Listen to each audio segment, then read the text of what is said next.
Shalom, selamat malam. Renungan malam Sabda Bina Umat, Kamis 22 September 2022. Firman Tuhan malam ini terambil dari 1 Korintus 7 ayat 10 sampai 16. Demikian firman Tuhan.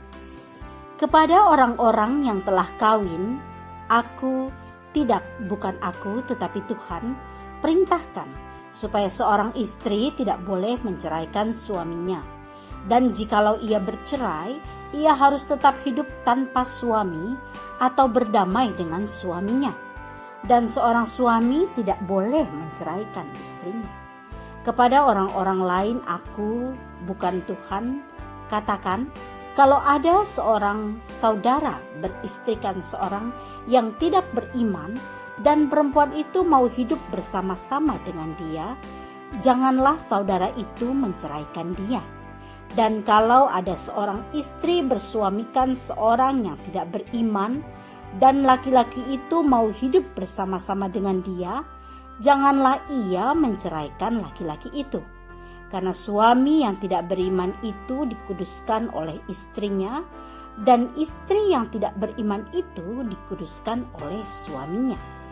Andai kata tidak demikian, niscaya anak-anakmu adalah anak cemar, tetapi sekarang mereka adalah anak-anak kudus. Tetapi kalau orang yang tidak beriman itu mau bercerai, biarlah ia bercerai.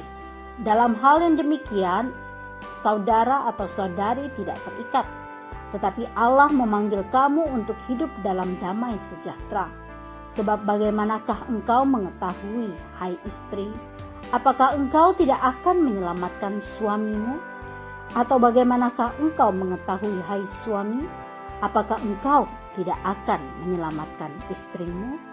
Demikian firman Tuhan. Renungan malam ini bertema perceraian. Hal yang dipertimbangkan sebelum memutuskan untuk terikat dalam komitmen perkawinan bukan hanya mencari atau memilih orang yang tepat, tapi juga tentang seumur hidup menjalani visi dan misi yang sejalan. Sebab kehidupan perkawinan yang tidak dijalani dengan dasar kebenaran yang kuat akan rentan dengan konflik yang berujung pada perceraian. Dalam bacaan kita, Paulus menegaskan tentang larangan perceraian.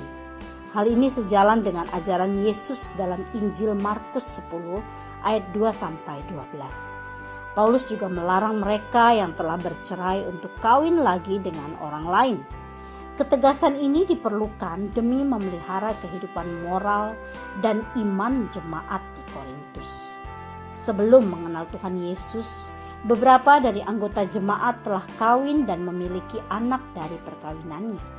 Tetapi pergumulannya ialah ada suami atau istri yang tidak mau percaya pada Yesus Kristus.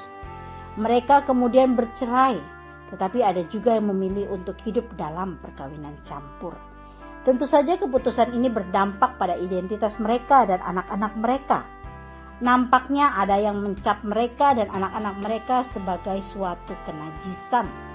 Dengan tegas Paulus menolak pandangan ini, karena sebagaimana suami atau istri yang dikuduskan karena iman dari pasangannya, begitu pula dengan anak-anak mereka.